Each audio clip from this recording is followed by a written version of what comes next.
నమస్తే, welcome to hit TV. నేను మీ మాధురి. ఈరోజు మనతో పాటు ఉన్నారు కేఎస్ ప్రసాద్ గారు, పొలిటికల్ అనలిస్ట్. నమస్తే సార్. నమస్తే అమ్మా.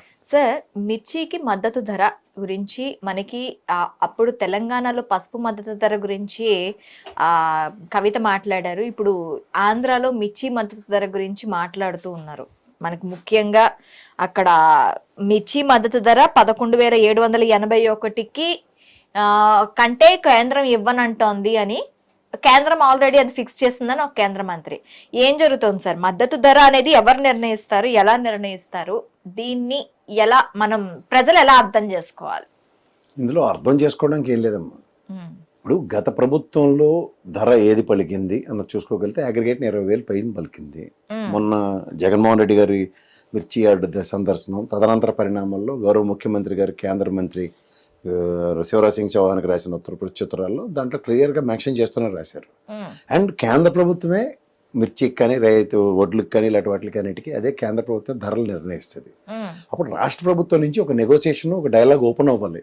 గత ప్రభుత్వంతో గతం కన్నా ఎందుకు తగ్గిందనో, ఇంత మచ్చి పంట ఇంకా ఎక్కువ ఉందా అన్న దగ్గర కూడా గత ప్రభుత్వంలో పండించిన క్వింటాల కన్నా ఈసారి ఇంకా తక్కువే పండించాం. అయినా సరే ఎందుకు రేటు పెరగలేదు చెప్పట్లేదు. So పైపచ్చి contradiction. పెమ్మసాని గారు ఒక మాట చెప్తారు, చంద్రబాబు గారు ఒక మాట చెప్తారు, కేంద్ర ప్రభుత్వం ఎంఎస్పీ రేట్ ఒకటి చెప్తా, వాళ్ళు ఓన్లీ 20% కొంటామంటున్నారు. ఎవరికి వెళ్ళి ఎవరు చెప్పాలా? ఇప్పుడు రైతు సమస్యని కేంద్ర ప్రభుత్వం రాష్ట్ర ప్రభుత్వం రెండు నిమ్మక నీరు ఎత్తినట్టు కూర్చుని ఉంటే వాళ్ళ బాధలు వెతలు ఎవరు తెరచాలా? మళ్ళీ ఖచ్చితంగా రైతు ఉద్యమాలకి ఇట్లకే తెరలేపుకుంటున్నారు వాళ్ళు.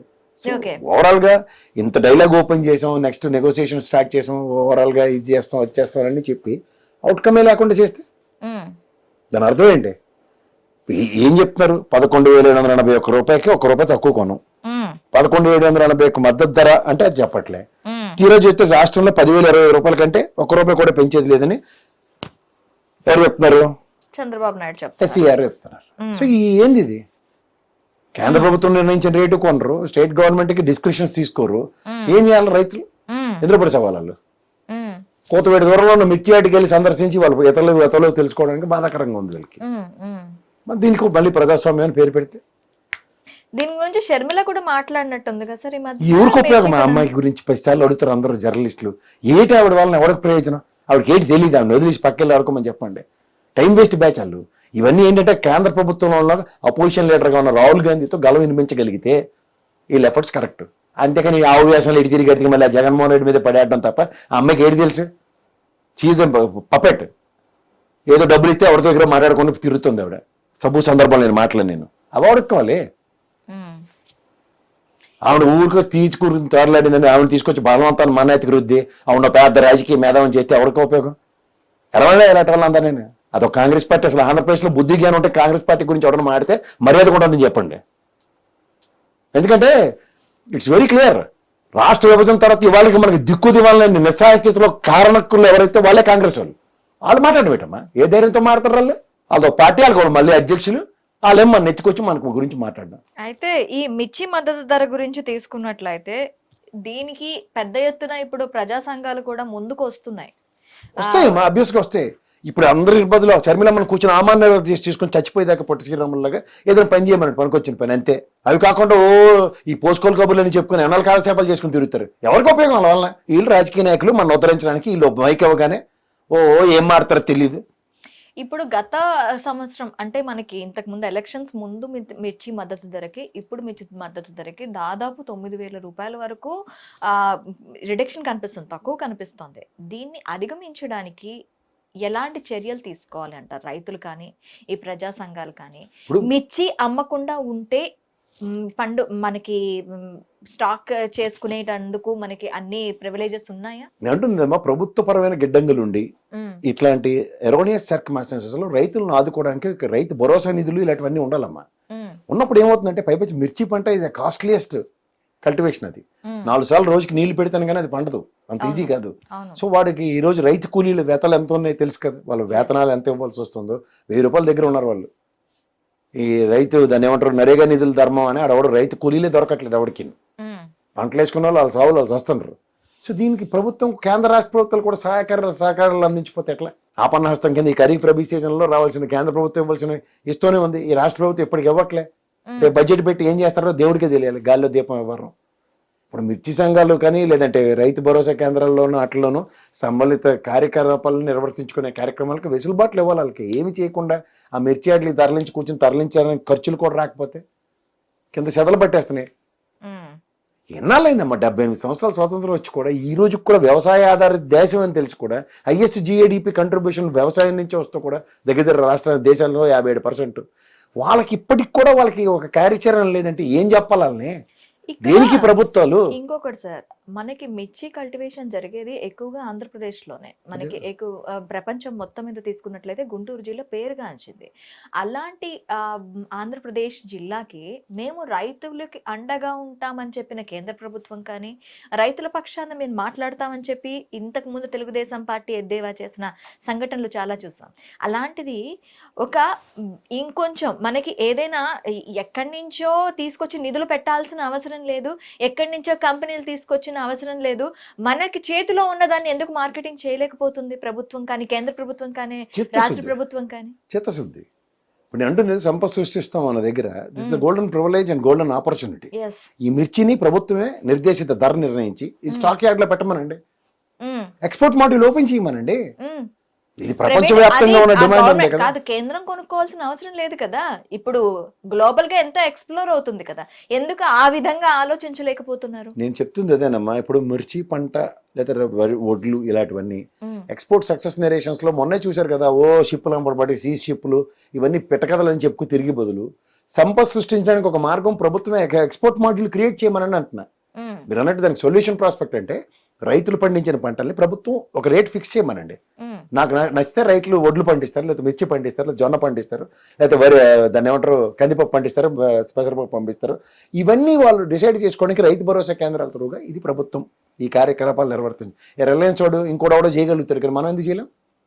ప్రభుత్వ గిడ్డంగుల్లో స్టాకులు పెట్టండి, గిట్టుబాటు ధర వచ్చినప్పుడు దానికన్నా ఎక్స్పోర్ట్ మాడ్యూల్ రేట్ ఫిక్స్ చేసుకుని ఇంటర్నేషనల్ మార్కెట్లో ఎంత పడుతుందో రేట్ అందరికి తెలుసు కదా.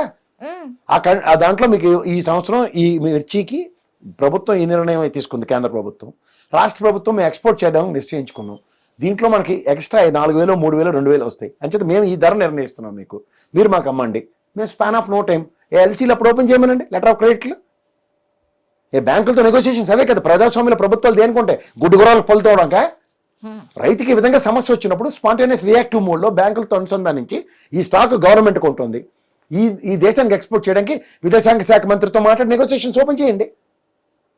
ఎప్పటికీ సొల్యూషన్ అవ్వరా మీరు? జీవితాల తరబడి 78 ఏళ్ళు బట్టి ఇదే సోది కబుర్లు చెప్పుకొని ప్రజాస్వామ్యంలో రైతు స్వామినాథన్ కమిటీ ఇంప్లిమెంట్ చేయవలసినవి చాలా ఉన్నాయి, చేస్తాం. ఎన్నాళ్ళలా చెప్పుకుని తిరుగుతారు కాలక్షేపాలు. టైలర్ మేడ్ సొల్యూషన్స్ ప్రభుత్వాల దగ్గర లేనంతకాలం ఈ దౌర్భాగ్య స్థితి రైతులకు ఇలాగే ఉంటుంది.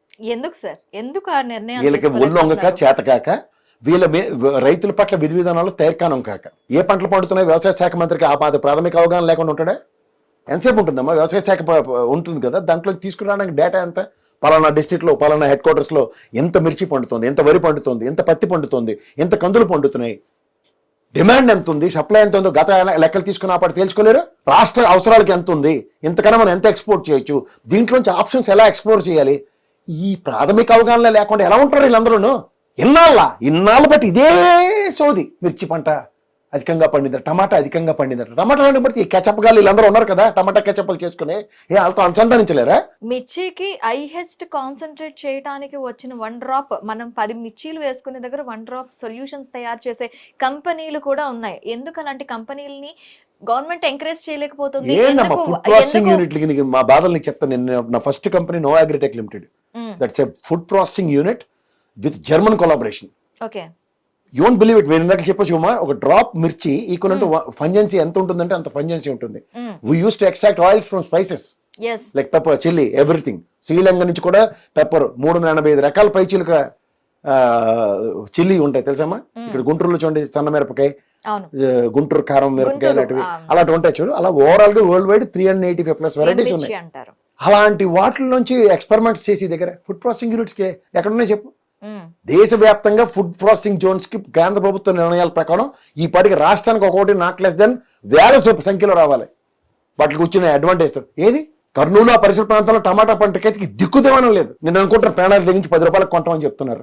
ఏడ పడితే అక్కడ మనం చూడ మనం టమాటాలు అమ్ముతారు ఆటోలు వేసుకుని 50 రూపాయలకి 3 కేజీలు, 100కి 6 కేజీలు అని. అంటే సామాన్య రైతు రూపంలో ఆడొచ్చి అమ్ముకున్నా సరే వాడికి ప్రివిలేజెస్ లేవు. అవును. ఎక్కడున్నాం మనం? ఈ పెట్టుబడిదారీ వ్యవస్థ కింద తయారు చేస్తూ దీనికి ఒక డెమోక్రసీ అని పేరు పెట్టి ఎవరినో పరిరక్షించడానికి వీళ్ళందరూ వాళ్ళ అడుగులు మడుగులు ఎత్తుకునే కార్యక్రమంలోనే ఉంటున్నారు. ఇప్పుడు ఇంత చెప్తున్నాం చూడు, ఇంత హైయెస్ట్ కంట్రిబ్యూషన్ 57% దగ్గర అగ్రికల్చర్ ఈల్డ్ మనకుండి, దాని మీద జీడీపీ కంట్రిబ్యూషన్. ప్రభుత్వం ఈ రోజుకి విధానాలు నిర్ణయించలేకపోతుందంటేనే ఒకసారి ఆలోచించు. ఎంతమంది అన్ఎంప్లాయ్స్ ఉన్నారు? ఒక క్రమబద్ధీకరణ చేయలేరు. ఒక కౌలు రైతుల కిందో లేదంటే వ్యవసాయ కూలీల కిందో ఒక ఎంప్లాయ్మెంట్ ప్రాస్పెక్ట్లో ఈ విధంగా ఇస్తున్నాం. Why can't they create an agriculture activity? Privileges లేవు. అవును. ఎక్కడున్నాం మనం? ఈ పెట్టుబడిదారీ వ్యవస్థ కింద తయారు చేస్తూ దీనికి ఒక డెమోక్రసీ అని పేరు పెట్టి ఎవరినో పరిరక్షించడానికి వీళ్ళందరూ వాళ్ళ అడుగులు మడుగులు ఎత్తుకునే కార్యక్రమంలోనే ఉంటున్నారు. ఇప్పుడు ఇంత చెప్తున్నాం చూడు, ఇంత హైయెస్ట్ కంట్రిబ్యూషన్ 57% దగ్గర అగ్రికల్చర్ ఈల్డ్ మనకుండి, దాని మీద జీడీపీ కంట్రిబ్యూషన్. ప్రభుత్వం ఈ రోజుకి విధానాలు నిర్ణయించలేకపోతుందంటేనే ఒకసారి ఆలోచించు. ఎంతమంది అన్ఎంప్లాయ్స్ ఉన్నారు? ఒక క్రమబద్ధీకరణ చేయలేరు. ఒక కౌలు రైతుల కిందో లేదంటే వ్యవసాయ కూలీల కిందో ఒక ఎంప్లాయ్మెంట్ ప్రాస్పెక్ట్లో ఈ విధంగా ఇస్తున్నాం. Why can't they create an agriculture activity? Highest agriculture productions ready అవుతున్న దేశం కానీ రాష్ట్రం కానీ ఆంధ్రప్రదేశ్, తెలంగాణలో. అలాంటప్పుడు ఎందుకు గవర్నమెంట్ ఆ దిశగా ఆలోచించలేకపోతుంది? ఆ చిత్తశుద్ధి అది నేషనల్ గవర్నమెంట్ తీసుకోవాల్సిన ఫస్ట్ ఫండమెంటల్ ప్రికాషన్ అది. నేను అంటుంది ఇవాళ అంత అన్ఎంప్లాయ్మెంట్ ఉన్న దగ్గర వ్యవసాయ కూలీలు చదువుకోని వాళ్ళందరినీ ఈ కేటగరైజేషన్స్ లో వ్యవసాయ కూలీల కింద ఇది వీళ్ళకి జీతపచ్చారు. వ్యవసాయ కూలీలకు కూడా ఏవో ఫండ్స్ ఇస్తున్నామని చెప్పండి. అదే నరేగా రైతులు అప్పనంగా పోతున్నారు. ఎలా పొలయ ఇంకా పేర్లతో రాసుకుని వాళ్ళు దోచుకుపోతున్నారు. కాలువలు పూడికలు తీరు వాళ్ళతో పనులు చేయించాలి. దాని బదులు ప్రభుత్వమే ఒక నిర్ణయం ఎందుకు తీసుకోదంటున్నా? ఎంప్లాయ్మెంట్ క్రియేట్ చేస్తాం, 20 లక్షల ఉపాధి, తోటకూర, 2 కోట్ల మంది కేంద్ర ప్రభుత్వం నిర్ణయిస్తాం అని చెప్తున్నారు కదా. అందరూ ఎంబీఏలు పట్టాలు పట్టుకుని తిరగట్లే కదా రోడ్ల మీద. అవును. వీళ్ళతోనే ఒక మార్కెటింగ్ యాక్టివిటీ క్రియేట్ చేయండి. ఎంబీఏ మార్కెటింగ్ చేసిన వాళ్ళని ఇలా అనుసంధానించండి. Do it this. Agriculture sector ని ఒక బిజినెస్ మాడ్యూల్ కింద ఎందుకు తయారు చేయరు? అంతసేపు బ్రోకర్ వేదంలో బతకడించడానికే కార్యక్రమాలు. ఆడవాడు మీరు రైస్ మిల్లర్ దగ్గరుకుంటాడట, పేరు నన్ను మిల్లు ఆడించాడట, ఆడిని అరెస్ట్ చేయండి, ఈ చెత్తంతా మీకు ఎందుకంట? Create and government activity. All rice mills will be taken by government. All గిడ్డంగులు టేకన్ బై గవర్నమెంట్. ఒక కన్సల్టేట్ ఫండ్ తీసి దరిద్రం వదిలించండి ఒక్కసారి, one time investment. Ongoing process కదా అగ్రికల్చర్ సెక్టర్, ఆగదు కదా అది. బోల్డ్ అని లాభాలు తెచ్చిపెట్టే ఆబ్వియస్లీ ఎక్కడికో వెళ్తాం. అక్కడ ఉన్న ట్రంప్ గారు చెప్తుండే ఇది వీళ్ళ దగ్గర బోల్డ్ అంత నేలమాలికల్లో డబ్బులు ఉన్నట్టున్నాయి, వీళ్ళు ఎవరిని నమ్మకండి అని. నిజమే అది. నువ్వు పుట్టిన కాడి నుంచి చదువుకుంటుంది ఒకటే కదమ్మా అభివృద్ధి చెందుతూ ఉన్న దేశం అని. మన ఇంటి పక్క కార్లు ఎలా ఉంటాయని చూస్తున్నావు కదా. మనమే ఏవి కాకుండా మారుతీని ఈ రోజు కొండమే మానేసాను 190 మంది. అలా అగ్రిగేట్ మోర్ దాన్ 70% ఇంపోర్టెడ్ కార్సే ఉంటున్నాయి. నేను అంటే విదేశాల్లో తయారు చేసిన కార్లే. మళ్ళీ మేక్ ఇన్ ఇండియా కాన్సెప్ట్ ఒకటి చెప్తాడు పెద్ద అయినా మన చిన్నపిల్లలు చేసి. సో దీనికి ఏంటంటే అమ్మా ప్రభుత్వ విధానం అన్నది కరెక్ట్ గా లేకపోతే కేంద్ర రాష్ట్ర ప్రభుత్వాలు ఫెడరల్ సిస్టము డెమోక్రసీ ఈ కథలు ఇన్ని చాలు. ఈ జడ్డి వేదాలను నేనైతే భరించలేకుండా ఉన్నాను. ఇక్కడికైనా సరే ఖచ్చితంగా ఒక కేంద్ర రాష్ట్ర ప్రభుత్వాల సమన్వయం కూర్చొని అగ్రికల్చర్ సెక్టర్ ప్రాఫిట్ మాడ్యూల్లో మనం ఈ విధంగా చేద్దాం. ప్రభుత్వం తీసుకుంటుంది. ఎవడో ప్రైవేట్ డబ్బులు బ్యాంకులు గవర్నమెంట్ ఆధీనంలో పెట్టి ఎవడో డబ్బులు సరిగ్గా కట్టలేదు ఐటీ పరంగా రైడ్లు చేస్తుంది. ఆడు రైతు కూడా ఒక పంట కదాడే కదా. రిలయన్స్ వాడు కొనుక్కున్నాడు, ఇంత ప్లాస్టిక్ కవర్లో పెట్టి 70 రూపాయలు 80 రూపాయలు 100 రూపాయలు అమ్ముతున్నాడు కదా. వాళ్ళకి మధ్యలో ఉన్న ఆ ట్రాన్స్పరెన్సీ నువ్వు ఎందుకు అడ్రస్ చేయలేవు? Why can't create an employment over there? అప్పుడు అంబానీలు తయారు చేయలేదు కదా గవర్నమెంట్. అంబానీలు అదని కానీ తయారు చేయడం గంట పని ఆడగాడే తయారైపోతుంది. ఒక గడపారు పట్టుకొని తిరుగుతుంటాడు ఎక్కడిక కన్నాలేయాలని. ఇలా మిగిలిన వాళ్ళకి కాదు కదా. ఇది ఎప్పుడైతే ఫోకస్ ఎక్కడ చేయాలో అది తప్ప అన్నీ చేసేది ప్రభుత్వంలో ఉన్న వాళ్ళే సాటి. ప్రభుత్వంలో నిర్ణయాధికారాలు మారాలి, నిర్ణయాలు మారాలి, ప్రభుత్వం తీసుకునే నిర్ణయాలు మారాలి అంటారు. ఖచ్చితంగా మారాలి. There is no option left. They have to do it. ఎందుకంటే ఇన్ని సంవత్సరాలు బట్టి ప్రతి సంవత్సరం నువ్వు ఏ సంవత్సరం అయినా రైతులు కష్టపడకుండా సుఖపడ్డారు అనేది ఒకసారి విన్నావా? ఏదో రూపంలో రైతు కష్టాలు ఎక్కడ దగ్గర అడ్రస్ అవుతున్నాయి కదా. ఉదాహరణకి ఆంధ్రప్రదేశ్ తెలంగాణలో రాష్ట్రాల్లో రైతులు పరిరక్షించబడ్డారు. కానీ హర్యానా పంజాబ్ రైతులు ఢిల్లీలో సంవత్సరం పాటు ఎందుకు ధర్నాలు చేశారు? దాని మీద విధి విధానాలు ఏది? కాళ్ళు పెట్టుకుని సారీ దండం పెట్టిపోతే అయిపోద్దా? This is all ridiculous. ఇది ఇప్పటికీ సొల్యూషన్ ప్రాస్పెక్టివ్ లో లేదు. ఓ పంట వ్యర్థాలను ఏం చేయాలో ప్రాసెస్ లేదు. మళ్ళీ మొలాసిస్, ఈ యువతల చెరుకు పంట నుంచి మొలాసిస్ చేస్తారు, దాంట్లోంచి ఇవన్నీ మాకు తెలిసి చిన్నప్పటి నుంచి చదువుతున్న చెత్తే ఇదంతా. కానీ సొల్యూషన్ ప్రాస్పెక్టివ్ లో డెవలప్మెంట్ ప్రాస్పెక్టివ్ చదువుతున్న పిల్లలకి అడిగినా చెప్తారు. కానీ ఆడు మాత్రం ప్రధానమంత్రి అయిపోతాడు, ముఖ్యమంత్రి అయిపోతాడు, ఆడు మాత్రం తెలియదు. అన్యాయం కదమ్మా ఇది, అన్యాయం కదా. తెలిసి తప్పు చేసిన వాడిని ఏమనాలి మీరే చెప్పండి. ఒకడెవడో చైతన్యవంతం చెంది ఎస్ ఇలా ఉంటే ఆ స్వామినాథన్ లాంటి పనిపోవట్లేదు ఆయనకి. ఎందుకు ఇచ్చాడు రికమెండేషన్స్? ఇవి చూసి వీటికి ఇవన్నీ ఒక్కడు ఇంప్లిమెంట్ చేస్తే ఒట్టు హిట్ టీవీ యాప్ ఇందులో short news, live news, entertainment shows, movies, digital magazines తో పాటు మీ జిల్లా వార్తలను కూడా ఫ్రీగా చూడొచ్చు. అంతేకాదు కేజీ నుంచి పీజీ వరకు విద్యార్థులకు స్కాలర్షిప్ కూడా అందిస్తున్నాం. ప్రతి వారం 10 మందికి లక్కీ డ్రా ద్వారా ఒక్కొక్కరికి 10,000 రూపాయలు అందిస్తున్నాం. ఇంకెందుకు ఆలస్యం, వెంటనే హిట్ టీవీ యాప్ ని డౌన్లోడ్ చేసుకుని ఫ్రీగా ఎంటర్టైన్మెంట్ పొందండి. Hit TV app. Hit TV app. Please download Hit TV app. Hit TV యాప్ని ఫ్రీగా డౌన్లోడ్ చేసుకొని ఎంజాయ్ చేయండి. మీకు నచ్చిన ఎంటర్టైన్మెంట్ కోసం హిట్ టీవీ యాప్ ని ఫ్రీగా డౌన్లోడ్ చేసుకుని ఎంజాయ్ చేయండి. హిట్ టీవీ యాప్ని డౌన్లోడ్ చేసుకుని ఆస్వాదించండి, ఆశీర్వదించండి. ఇంతమంది సెలబ్రిటీలు హిట్ టీవీ యాప్ ని డౌన్లోడ్ చేసుకోండి అని చెప్తున్నారంటే ఎంత మంచి యాప్ ఆలోచించండి. అమెరికా అమెరికా అమెరికా అమెరికాలో చదవాలనుకునే వాళ్ళకి విశ్వసనీయమైన పేరు మన శౌర్య కన్సల్టెన్సీ. UK లో 1 year masters. UK లో 1 year masters. 2 years work permit up to 5 years visa. Contact Saurya Consultancy. Contact 89851 89851.